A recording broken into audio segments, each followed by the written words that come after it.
Good day, everyone. We are the Group 8, and we are here to discuss the topic exploring the dynamics of media, economy, and politics.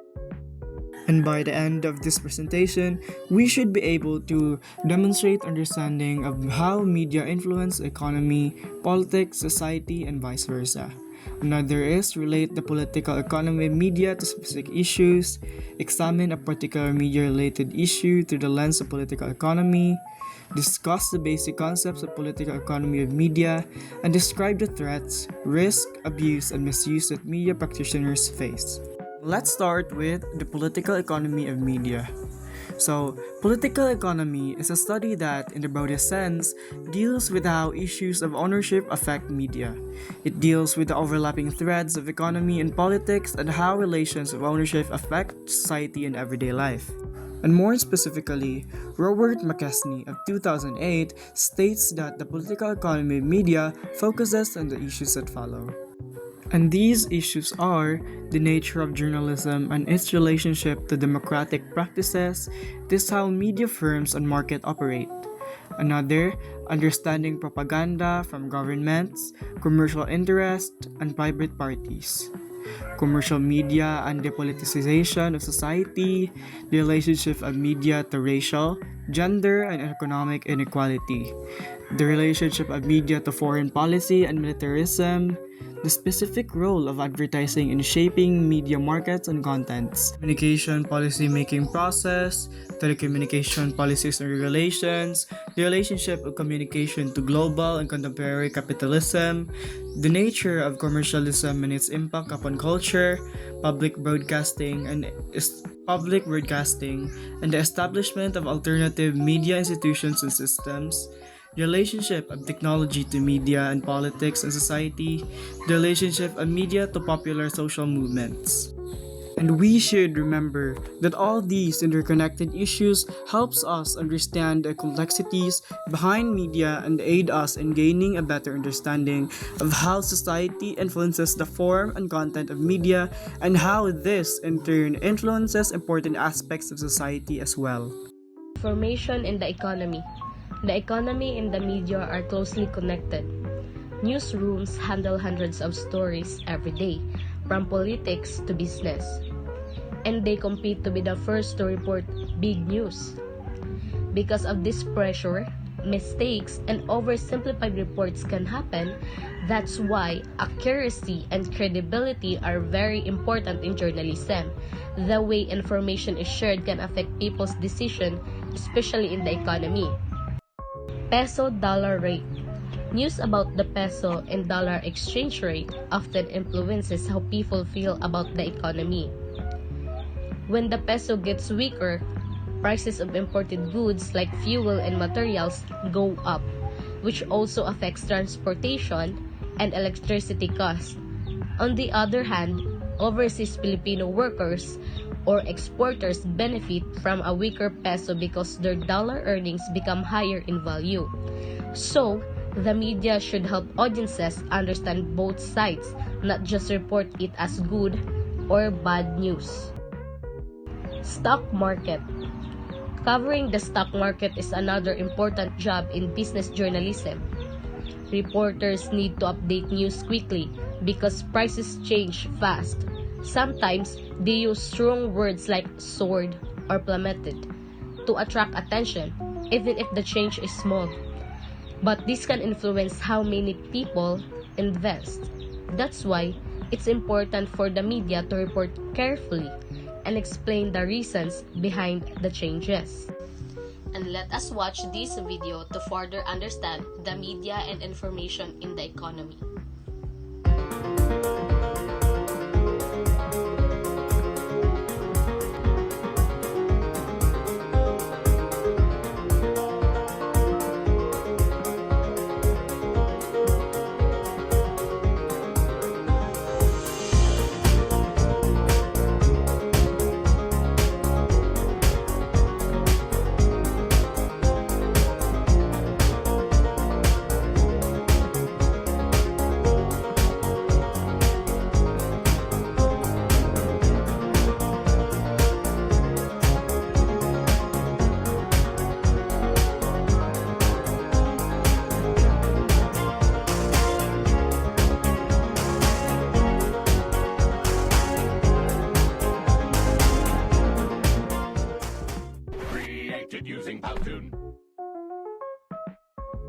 Media and education. The media also play a big role in education. They help people become more aware and make smart decisions by sharing reliable information. But here in the Philippines, many media outlets focus more in entertainment and advertisement rather than educational content. As responsible viewers, we should learn to think critically about what we see and use media not just for fun, but also for learning. So overall, media and information affect how we understand and respond to economic issues. It reminds us that being informed also means being critical about the news we consume. Despite these challenges, local news media are making strides in educating the public, especially in areas like weather reporting. Nowadays, weather updates are given priority, helping the public understand and prepare for weather related disasters. However, the need for profit drives media organizations to focus on trending or entertaining content to attract subscribers, often leading to intense debates in newsrooms about which story should be prioritized. This focus on profit over educational content contributes to the criticism that news media fail to adequately educate the public. The impact of social media on education. So, social media has certainly revolutionized the way that we communicate, the way we share information, and the way we connect with other people. In today's world, where technology plays such an important role in just about every aspect of our lives, it is so important for educators like you and me to embrace social media as a tool for not only teaching, but also for learning and, of course, connecting. One of the key advantages of social media for educators is its ability to let us reach a wider audience. With billions, that's billions with a B, people using social media platforms like Facebook and Twitter and Instagram and TikTok, we can share information, we can engage with students, and we can collaborate with people from all over the world. Social media can also be used to create a sense of community among teachers. And we know our students are also creating and connecting as well by creating groups or pages dedicated to specific courses or subjects or communities like the House of Ed Tech. Educators like us can foster a sense of belonging, and we can encourage our students to share their ideas and collaborate with each other. And we, as educators, can and should be doing the same thing. Social media can be used to keep students up to date with the latest news and developments in the areas of study. For example, we can share links to relevant articles, videos, podcasts, and all of these things can help our students stay informed and engage with their coursework outside of class time. Remember, as I said in the conversation, our classrooms today don't have walls. Well, they have physical walls, but metaphorically, no more walls. Also, social media can be used to showcase student work and achievements. We should be not only teaching our students how to promote the good work that they're doing, we should be modeling it by sharing photos, videos, and other content on social media. We can highlight the accomplishments of our students and we can inspire others to strive for that same excellence. Finally, social media can be used to provide support and resources to students and teachers who might be struggling with their coursework or with their planning.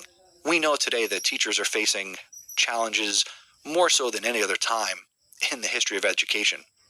Social media can bring us together. We can create a safe and supportive online environment where educators can help each other, and we can also provide support for our students to feel more connected and empowered to succeed. By leveraging the power of social media, we can truly transform the way we teach and help our students achieve their full potential. Media, politics, and society.